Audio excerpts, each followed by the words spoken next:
Yes, definitely. I think in the whole renewable energy financing, there is a major shift from the previous period where it was incentivized directly by each and every state through the so-called feed-in tariff systems, which means that there were a guaranteed period of offtake. There was a state-owned offtaker, and then the developer was in a position that for the period of the loan, if they have debt financing in the financing structure, for the tenor of the loan, they will be eligible for the selling the entire generated electricity to the state-owned offtaker for a predefined pricing. That was the previous, let's say, setup and system approach. And later on, started to be shifting towards more market conditions. And now we are in the period where more market conditions are applied. What does it mean? It means that instead of the off-takers from the state-owned entities, now you can conclude a PPA, a so-called PPA, so power purchase agreement, with any private off-taker who is willing to purchase the electricity, the green electricity that you generate. This is in many aspects, this is a paradigm change, primarily because the tenors are different. So in the previous regime, there were like very frequently 12-year tenors for the offtake agreement. Meanwhile, in the current environment for the PPAs, 3 to 5 year agreements are the most common ones, but definitely it does not go beyond 5 years. That is the current setup everywhere. And on the other hand, meanwhile, in the past, you have been facing with state-owned off-takers, so the payment or performance risk in that sense that you will get the payment for the sold electricity was a very moderate risk. Now there is a kind of an off-taker risk from a private enterprise point of view that they not necessarily be in a position for 3 to 5 years from now to pay for the purchased electricity. And that's an issue also from the banking sector point of view, because they need to somehow incorporate into their assumptions and risk appetite whether they are willing to go with such financing structures.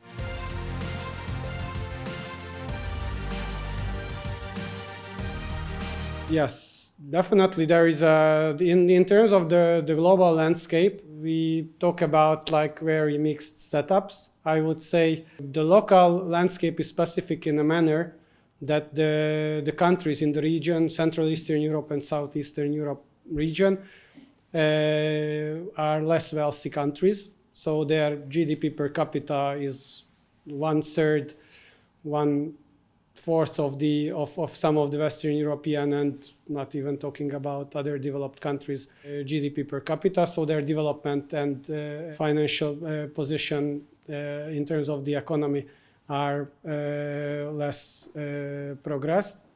What does it mean? It means that they probably have limited capacities for financing entirely the transition.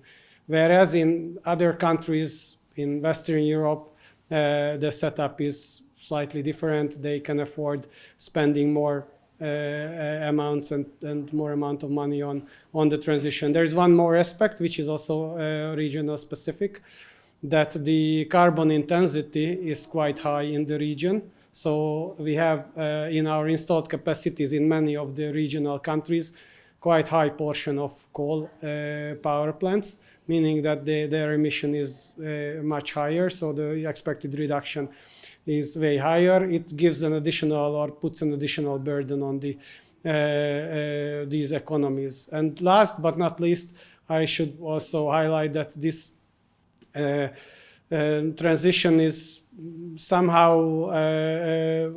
it relies on many stakeholders, and the commitment should also be strong from the state perspective that they really want to facilitate that change in terms of the legislative background. Adopting EU standards for the non-EU member countries and creating a market environment which is similar to the EU environment, both legislation-wise and the entire setup.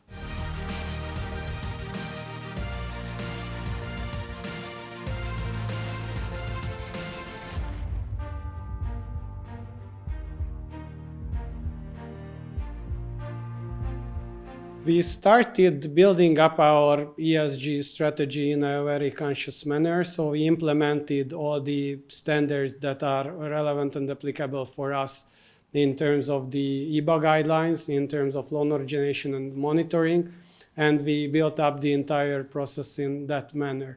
But we wanted to put an equally high emphasis on the S and G components. And we have many programs that we have launched or expanded, which are focusing on these S and G components. I would highlight maybe a few of those. We have the Generator Zero program, where we are supporting startups and small and medium enterprises that are focusing on the sustainability, and the focus is in green economy. And that is one pillar which is very important for us. Another pillar is that we have the OTP Village program, where we are trying to onboard our employees to get more involved in CSR activities and facilitate the awareness on our employee level as well, and supporting, of course, certain goals which are as well important from the society point of view. We have another program where we have established the register for civil society organizations, and OTP Banka Srbija was the one establishing it, which was a very, let's say, structured approach towards maintaining a proper database for these organizations. And last but not least, we are dedicated sponsors of the Olympic Committee in Serbia, supporting also other aspects of the society with that.